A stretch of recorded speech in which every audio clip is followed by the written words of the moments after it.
Have a blessed day po sa inyong lahat. God is good all the time and all the time God is good. Ngayong umaga ay magpapalit tayo ng isang automatic water drinker natin dahil nabasag na po si yan, kasalukuyang kumakain po itong ating mga alagang baboy. Yan, 1, 2, 3, 4, 5, 6, 7 8, baliwalo po yan sila.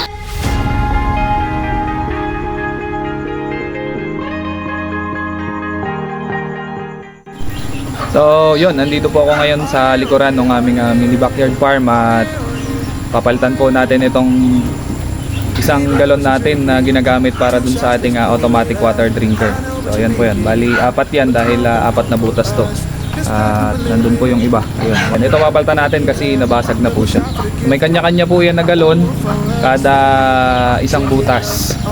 Ipapakita na din po namin sa inyo kung paano namin ito ginawa. Yan, ito na yung ipang papalit natin. Yan. So, nilagyan namin siya ng drain para pagka magpapalit tayo ng tubig o kaya pagka lalagyan natin ng water soluble na vitamins yung kanilang inuman, pwede nating hugasan yung loob. Kasi pag tumatagal nagkakaroon yan ng lumot o kaya dumi. So, pwede natin siyang i-drain dito na hindi na natin tatanggalin dito. Okay? So tatanggalin muna natin yung tubig nito sa loob bago natin na palitan. Okay? Yan siya. Yan. Pag natanggal na yung tubig sa loob, saka natin tatanggalin. Tatanggalin natin tong galon, papalitan natin ng bago dahil basag na siya. Meron din yan dito gate valve sa taas. So dito kinokontrol yung tulo ng tubig, kung gaano karami tsaka kung gaano kalakas para hindi mag-overflow saka hindi din masobrahan sa tubig yung ating mga alaga dahil pag medyo maliliit pa sila, piglets pa, hindi naman pwedeng sobrang dami na ng tubig na naiinom nila para kontrolado lang din. So patayin muna natin to sa taas. So yan, ubos na, wala na siyang laman, pwede na nating tanggalin. Okay? May tali lang yan dito sa taas, ilagyan lang namin siya ng tire wire para hindi siya matumba pag sobrang dami na ng tubig. Tapos ito, hindi naman to mga naka-fix, hindi na namin ito nilagyan ng pandikit. Kaya madali lang siyang tanggalin. Detachable lang yan. Ayan. Natanggal na siya hanggang dun sa pinagkakabitan ng letter T kasi hindi namin ito dinidikit. Kasi nga, pag lilinisin mo siya, para madali lang siyang tanggalin. Para yung loob kasi nito nagkakaroon ng dumi pagka nilalagyan natin siya ng mga gamot. Lagay ng mga water soluble, nagkakaroon siya ng parang lumot. So para madali siyang linisin, pwede mo lang siyang alis-alisin. So tatanggalin lang natin ito, saka ililipat natin siya dito sa may kabila. May thread lang to sa loob. Tanggalin mo lang yung thread niya.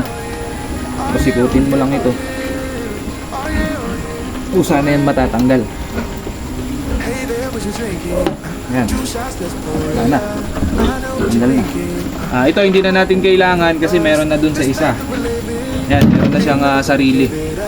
Gasan ko lang muna itong mga PVC nya tsaka itong mga thread para maalis na yung lumot bago natin ilagay. Ito nyo, may sarili siyang gripo dito. Kontrolado lang dito, pwede mo siyang patayin para makontrol yung tubig na pumapasok papunta ron sa galon ng automatic water drinker ng ating mga alaga. Makita yung loob, ayun. Binutas lang namin ito, nag-init lang ako ng tubo tsaka ako binutas yung kakasya, yung pinakang thread nito. May sarili kasi itong thread. Kung makita nyo yan, may sarili naman ng butas yan. Diyan na natin ilalagay ito. Susuot mo lang sa loob, sok na yan. Tapos sa loob niyan, meron din siyang thread. Ito, may nabibili lang nito, mura lang naman to. Tapos lagyan mo lang din siya ng parang gasket niya para hindi tumagas yung tubig. Itong gasket na to galing dito sa mga ito, dalawa kasi ito. Pagka tinanggal mo siya dito, may dalawang gasket, isa labas, isa sa loob. So kinuha ko lang isa pang lagay natin mamaya para makatipid na. Okay? Tingnan natin kung hindi siya tatagas. Madali lang siya, iikutin mo lang yan. Yan, hikit na yan sa loob. Tapos ilalagay mo lang to. Yan. Tapos itong gasket sa loob. Parang ganyan. Yung siya ilalagay. Dito. Sa loob. Yan. Tapos, itong thread. Tama ilalagay itong thread. Yan. Pero syempre, ipapasok ko muna to dito. Dito mo na siya dudukutin sa loob. Ikot mo lang yan. Mararamdaman mo naman yan pagka hikit na. Pagka humikit na siya, okay na yun. Ayan nating ilagay. So itong dulo naman ito, ilalagay lang natin dito sa may letter T. Ayan. Testingin natin ngayon kung hindi tumatagas yung tubig dito at saka kung hindi tumatagas dito. Pagka tumatagas, hihikitan pa natin siya. So ayan, nakikita nyo hanggang dito na yung water level niya. Ayan na. So ibig sabihin, lampas na doon. At mukhang wala namang tumatagas galing dito. Pero galing dito may kumakatas na konti. Tapos dito wala din naman tumatagas. Meron siyang kumakatas na konti. Ayan. Hihigitan mo lang siya. Pag niluwagan mo yan, yan ay pinakang overflow niya. Ayan na. Ngayon kung may nakitang tumatagas, higitan lang natin. Kasi meron naman siyang parang yung mga rubber gasket. Pag hinigitan mo yon, iipitin na niya, hindi natatagas yung tubig. Ngayon kung sakaling masira ito, pwede lang paltan. Kukunin natin yung nandun sa kabila, ililipat lang natin dito. Itong tagas na to, ikutin mo lang yan. Wala na yan. Ayan, marami ng laman pero hindi pa rin siya tumutulo. So ibig sabihin, okay. Ang purpose nito, para pag naglinis tayo, merong overflow yung tubig, merong tapunan yung tubig, hindi na natin kailangan tanggalin to ng buo. So dito lang, dudukutin lang natin, kakaskasin natin yung loob, tapos buksan lang natin ito, lalabas na yung dumi. Okay na. Papakita ko sa inyo yung dito yung setup namin dito sa may taas para meron din kayong idea kung paano namin siya ginawa. Okay? So yan po yung setup niya mga kapatid. Ayan o, kalahati na, hindi ko pa pinapatay. So ayan o, meron siyang, ayan, may sarili siyang tubig, may sarili siyang gripo, meron siyang gate valve, nilagyan namin ng gate valve galing dito sa pinakang main, para meron tayong controller dun sa dami ng tubig na papasok dun sa galon. Tansyahin lang natin yan, yung patak-patak lang ba para magdamag, hindi niya mauubos, magdamag, meron lang pong inumin yung ating mga alaga. So di na natin kailangan punta-puntahan yan para painumin pa sila. Ayan. Kagandahan po nito, may sarili silang lalagyan na pwede nating lagyan ito ng water solubles na vitamins. Compare po dun sa nakarekta sila ditong umiinom, lalo na pag yung patubig natin galing sa community, kagaya po nito. Pag bumaha, minsan lalabo yung tubig, lalabo yung papasok dito. Dito kahit papaano, pwede natin siyang patayin. So wala munang papasok na tubig hanggang sa luminaw yung tubig. Tsaka lang ulit natin siya pwedeng buksan. Kaya nilagyan po namin ng controller. Tsaka isa pa, dahil magkakaibang butas po yan. Ayan. Iba din po dito sa kabila. So iba din po yung galon niya. Meron din siya doong controller. Lahat po yan. Maging yung nandito po sa kabila. Ayan, may mga sarili pong controller yan. Kada isang butas, kada isang galon may sarili-sarili siyang controller. Kasi magkakaiba naman po yung age ng mga baboy sa bawat facility.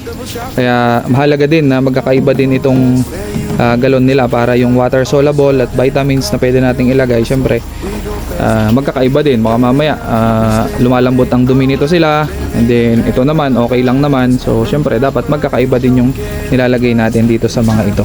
Okay? So ayan, kasabay niyan, dito na rin kami kumukuha ng pinakang shower nila. Nilagyan din namin ng sariling gate valve yan para nakokontrol lang natin. Kasi syempre, pag maliliit pa yung mga alaga natin, ayan, kagaya niyan, medyo angat na to sila. Yan, nakababad na sila sa tubig. Kahit pa paano, meron sila dyang hinihigaan kapag mainit po yung panahon. Meron silang iniinuman na may vitamina, meron din naman silang hinihigaan. Tubig kusa lang po yan pumapatak. Dito lang po yan. Yan, may mga dumi. Tapos na kasi sila kumain, tapos na magpakain. Dito sa kabila, nilagyan lang natin ng konting ano yan. Ayan, parang pinakang swimming pool nila. Dinadapaan nila yan pagka binabanas na sila. So lahat yan, meron hanggang dun po sa may kabilang side. So ito yung setup niya. Meron lang kaming main dito, nilagyan namin ng gate valve, para may sarili siyang controller. Siyempre pagka wala pong laman yung mga butas, di papatayin natin yan para walang tumutulo. At ito naman po yung setup niya sa baba. So yung pinapakita ko sa inyo kanina, ayan. Meron po ditong T. Tapos diretso tayo dito ng konti. Dalawa yan eh. Ayan, elbow na siya. So ang taas po niya ay, so ito na yung pinakang flooring eh. Flooring. So ito yung nakabaon na hollow blocks. Flooring na yan, isang hollow block. Sa pangalawang hollow blocks po namin siya nilagay. Mga 2 feet po yan kung hindi ako nagkakamali. Dalawang automatic water drinker. So yan po yan. Mga isang PVC lang po ang magagastos nyo dito. Isang T, tsaka isang elbow. Tapos ito thread. Male and female. O kaya bumili na lang po kayo ng may thread na male. Yan po yung setup niya sa loob. Ayan. At yun na nga po, tapos na nating install yung bagong galon ng ating automatic water drinker. So yun, kung nagustuhan mo po itong video na ito, i-click mo lang yung like button natin dyan sa may gawing ibaba.